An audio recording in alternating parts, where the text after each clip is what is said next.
All right. How's everybody doing? Great. Good.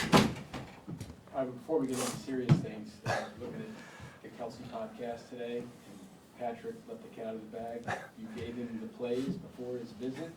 Can you tell us your side of the story? I keep hearing about that here today. So, well, yeah. I mean, it was, it's always a unique and fun process going through that, and I think you go back to that time when every year you're prepping for different positions, different players, et cetera, and it's such a lengthy, grueling process, and obviously we all had, I think it was very safe to say that there was a major consensus in our building of who we liked, and so me being the coordinator / quarterback coach, I could have a little part of that to be able to,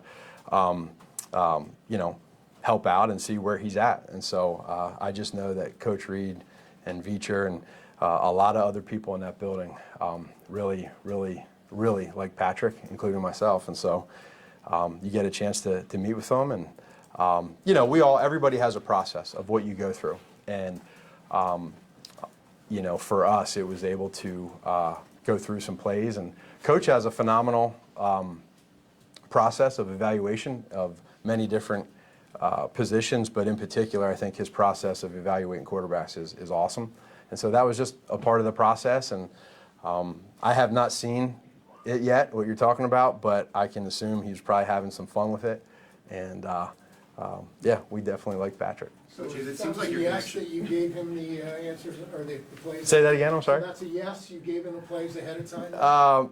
Yeah, maybe a little bit. You had other quarterbacks in that year too. I mean, Yeah, a lot of great ones. Did you give them the plays too?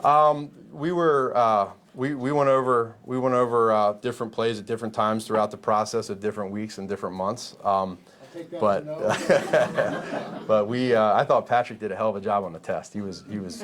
Coach was giving him some good questions on the plays, and Patrick, man, he knew what he was doing, but it was impressive. Was this a secret plan? And Brad, and I guess John at the time, Yeah. Were they aware that when he came back in that he had already seen some of these plays? Well, I know how much they loved him pre-draft process, and how much we were all so much into him, and I mean, Coach and Veacher and Dorse and all these guys. I mean, that was I think the best part. Before I get to your answer or your question, is everybody was just very all in on him, and it made it easy. But now there's a process to it, and again, like I said, I was a part of that process, and some may have known a little bit, and some may have not. I mean, there's all the stories about the teams that liked him as well, and Yeah. reached out and said, "Hey, nice job," and everything. But you sit around in a room, and everyone like, keep your mouth shut, like this can't get out there. You had to go a long way up to get him, obviously. Yeah, that for sure that happens in every draft, and when you're dealing with a quarterback, and again, like you look at the process of especially a first round and some trade movements that could go on. I had my part at that time. I was in a different role, and for me, meaning like I was a quarterback coach / coordinator, and I could do everything that I could, knowing how I felt and knowing how everybody else felt, to try to help out. And but the guys in the war room, the GMs, the head coaches, et cetera, there's a method to the madness of how it goes down. There certainly is. Every team has their way. Some are very silent, and some are louder, and they can manipulate it however they want. I just know where we all stood, and I guess, like you said, Pat gave a little bit of the intel on that. We do have how much Brett liked Pat. I mean, that's kind of been the start. Yeah. Was there a conversation between two Delaware guys, like, okay, let's maybe help him in a special way because we really want him to impress Coach Reed?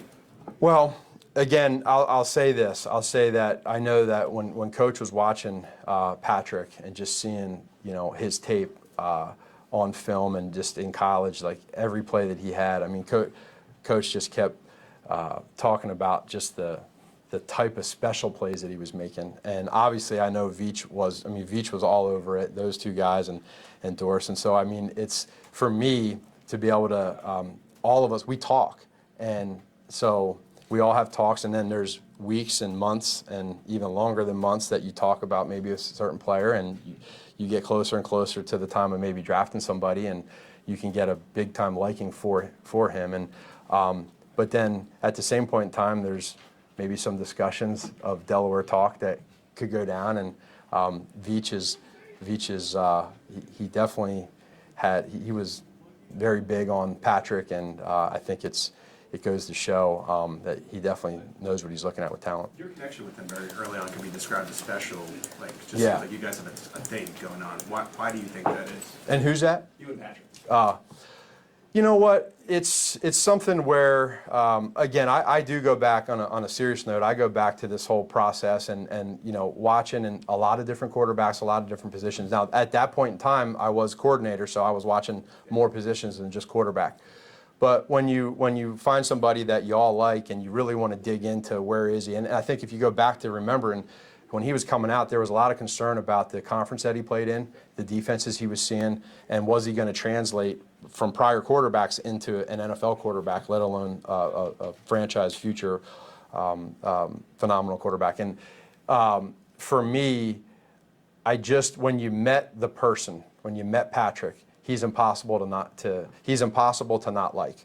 And then you put the tape on, you start watching, and you can't put the clicker down, and you just watch more and more and more. Then you connect the person with it. Then you talk to other coaches. You talk to people around the league. And now you got to create your own opinion. And then when we ended up drafting Patrick and he came in, to be able to be in that room with Alex and Patrick and see that whole, just to see that thing develop organically between Alex and him, I got a big time respect for Patrick on how he handled himself as as a first round draft pick coming into Alex and where we were, because we were still winning. Then to leave and now come back 4 years later, 5 years later, I get to be able to see the growth that he's had, the appreciation of who he is from a person. I mean, he's so humble. He does not have an ego. But yet he wants to master this game. He wants to master the position, and it's internally driven. So when I see that, I love being a part of it, and I just want to be able to help him out as much as I can, and he helps me out too. So like that part, leaving and coming back because of some of the background we had before, that's the part that's fun for me now. Matt, a little bit about the game coming up. You weren't part of the games last year against the Bengals. Right. Do you remember watching the AFC Championship game live? Yeah. Had you checked out on football at that point? No, I didn't. You were looking at it. Were you surprised the Chiefs' offense couldn't get in going in the second half? Well, when you're watching it on TV, you can't really tell exactly what's going on specifically, what they're doing schematically. Just like everybody else, you see it as a tale of two halves. Now we're able to dig in and really see, do you have some reasons why yes, maybe no, et cetera. So, but for me, I was able to see it. I was able to watch it. And they're a great football team. I mean, I think you look at specifically from an offensive side of the ball, their defense, very well coached, great things that they do. And so we're going to be put to the test this weekend. And I think that it's a credit to them, but also it's a challenge for us.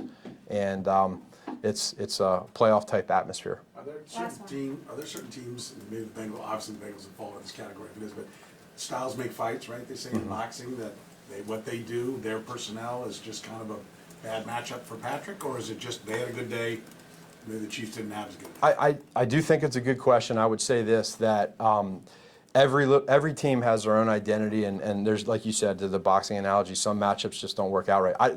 For us right now, and for Patrick specifically, and I think this is one of the good things of where he's at this year, is right now for him, it's week by week to be as consistent as he can be, regardless of what has happened in the past. And I say that to the point that we have not brought up in our room one time about anything that has happened. We know what has happened, and we're on to this year. Now, schematically, what do we need to do? We'll work through that. But I think that for Patrick, he's in a good place right now. Our offense and our team is in a good place. And so what we want to do is keep that going and make sure that play by play, drive by drive, game by game, we keep this going, because it's been fun, and we all are learning different ways to win. We're calloused, and Patrick's a huge reason for that. Thanks, everyone. Thank you. No problem. Take care.